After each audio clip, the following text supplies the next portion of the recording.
যুক্তরাষ্ট্র যদি গ্রিনল্যান্ড আক্রমণ করে তবে যুদ্ধের নিয়ম অনুযায়ী ডেনমার্কের সৈন্যরা আগে গুলি চালাবে এবং পরে জিজ্ঞাসাবাদ সহ অন্য আলাপ করবে। ড্যানিশ প্রতিরক্ষা মন্ত্রণালয় এ বিষয়টি নিশ্চিত করেছে বলে জানিয়েছে ব্রিটিশ সংবাদ মাধ্যম দ্য টেলিগ্রাফ। ডেনমার্কের প্রতিরক্ষা মন্ত্রণালয় ১৯৫২ সালের একটি আইনের বরাতে জানিয়েছে, সেখানে নির্দেশ দেওয়া আছে আক্রমণকারী বাহিনীর বিরুদ্ধে কোনো আদেশের অপেক্ষা না করেই অবিলম্বে পাল্টা আক্রমণ করতে হবে।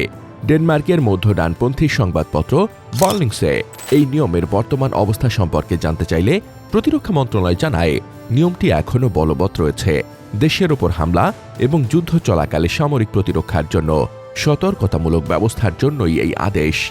ওই নিয়মে বলা হয়েছে, আক্রমণের ক্ষেত্রে আক্রান্ত বাহিনীকে আদেশের অপেক্ষা না করে বা আদেশ না খুঁজে অবিলম্বে লড়াই শুরু করতে হবে। এমনকি সংশ্লিষ্ট কমান্ডাররা যুদ্ধ ঘোষণা বা যুদ্ধাবস্থা সম্পর্কে অবগত না থাকলেও এটি করতে হবে।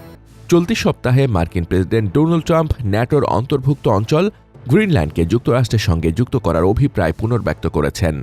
তিনি গ্রিনল্যান্ডকে মার্কিন জাতীয় নিরাপত্তার জন্য অপরিহার্য মনে করেন এবং প্রয়োজনে সামরিক শক্তি প্রয়োগের মাধ্যমে এটি দখলের কথা জানিয়েছেন। তার এই বক্তব্য ডেনমার্ককে স্তম্ভিত করেছে। গ্রিনল্যান্ড ডেনমার্কের আধা স্বায়ত্তশাসিত অঞ্চল এবং তারা জোর দিয়ে বলেছে, এই দ্বীপ বিক্রির জন্য নয়। ট্রাম্পের এই বক্তব্যে গ্রিনল্যান্ড সরকার এবং বৃহত্তর ন্যাটো জোটও হতবাক হয়েছে। এরই মাঝে গ্রিনল্যান্ডে সম্ভাব্য মার্কিন হামলার মোকাবেলায় ইউরোপীয় মিত্ররা জরুরি আলোচনা শুরু করেছে। বিশেষজ্ঞরা বলছেন, এমন কোনো পদক্ষেপ সম্ভবত ন্যাটো জোটের সমাপ্তি ঘটাবে।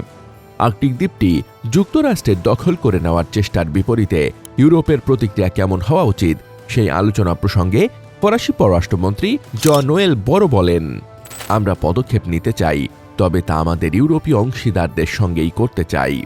জার্মান সরকারের একটি সূত্র পৃথকভাবে রয়টার্সকে জানিয়েছে, জার্মান গ্রিনল্যান্ড নিয়ে পরবর্তী পদক্ষেপের বিষয়ে অন্যান্য ইউরোপীয় দেশ এবং ডেনমার্কের সঙ্গে নিবিড়ভাবে কাজ করছে। এর আগে জন-নোয়েল বরো আরও ইঙ্গিত দেন, তিনি মার্কিন পররাষ্ট্রমন্ত্রী মার্কো রুবিওর কাছ থেকে আশ্বাস পেয়েছেন যে ওয়াশিংটন কোনো আক্রমণের পরিকল্পনা করছে না। ফরাসি পররাষ্ট্রমন্ত্রী বলেন, আমি নিজে মার্কিন পররাষ্ট্রমন্ত্রী মার্কো রুবিওর সঙ্গে ফোনে কথা বলেছি, যিনি নিশ্চিত করেছেন যে আক্রমণ তাদের কর্মপন্থা নয়। তিনি গ্রিনল্যান্ডের আক্রমণের সম্ভাবনা নাকচ করে দিয়েছেন। ওয়াল স্ট্রিট জার্নালের সূত্র অনুযায়ী মার্কো রুবিও মার্কিন রাজনীতিবিদদের ব্রিফ করেছেন, গ্রিনল্যান্ড নিয়ে দেওয়া হুমকিগুলো কোনো আসন্ন আক্রমণের সংকেত নয় এবং তাদের মূল লক্ষ্য হল দ্বীপটি কিনে নেওয়া। এর আগে মার্কিন প্রেসিডেন্ট ডোনাল্ড ট্রাম্প যদি ডেনমার্কের অধীনস্থ দ্বীপ গ্রিনল্যান্ডে সামরিক হামলা চালান তবে তা ন্যাটো জোটের শেষ পরিণতি ডেকে আনবে বলে হুঁশিয়ারি দিয়েছেন ডেনমার্কের প্রধানমন্ত্রী মেটে ফ্রেডেরিকসন। ড্যানিশ সম্প্রচার মাধ্যম TV2কে দেওয়া এক সাক্ষাৎকারে ফ্রেডেরিকসন বলেন, গ্রিনল্যান্ডের বিষয়ে মার্কিন প্রেসিডেন্ট যা বলেছেন তা গুরুত্বের সঙ্গেই নিতে হবে, তবে একই সঙ্গে আমি স্পষ্ট করে বলতে চাই, যুক্তরাষ্ট্র যদি আরেকটি ন্যাটোভুক্ত দেশের ওপর সামরিক হামলা চালানোর সিদ্ধান্ত নেয় তাহলে সবকিছু থেমে যাবে, এর মধ্যে ন্যাটোও থাকবে। দ্বিতীয় বিশ্বযুদ্ধের পর থেকে যে নিরাপত্তা ব্যবস্থা গড়ে উঠেছিল সেটিও তখন আর কার্যকর থাকবে না। গ্রিনল্যান্ডকে নিরাপত্তার স্বার্থে নিয়ন্ত্রণে নেওয়ার বিষয়ে ট্রাম্পের জোরালো অবস্থানে কোপেনহেগেনের কর্মকর্তারা উদ্বিগ্ন হয়ে পড়েছেন বলে প্রতিবেদনে বলা হয়েছে। বিশেষ করে গত সপ্তাহান্তে কারাকাসে অভিযানের পর এই উদ্বেগ আরও বেড়েছে। ওই অভিযানে মার্কিন বাহিনী ভেনেজুয়েলার প্রেসিডেন্ট নিকোলাস মাদুরোকে গ্রেপ্তার করে নিয়ে যায়। News desk, দুতিয়াল।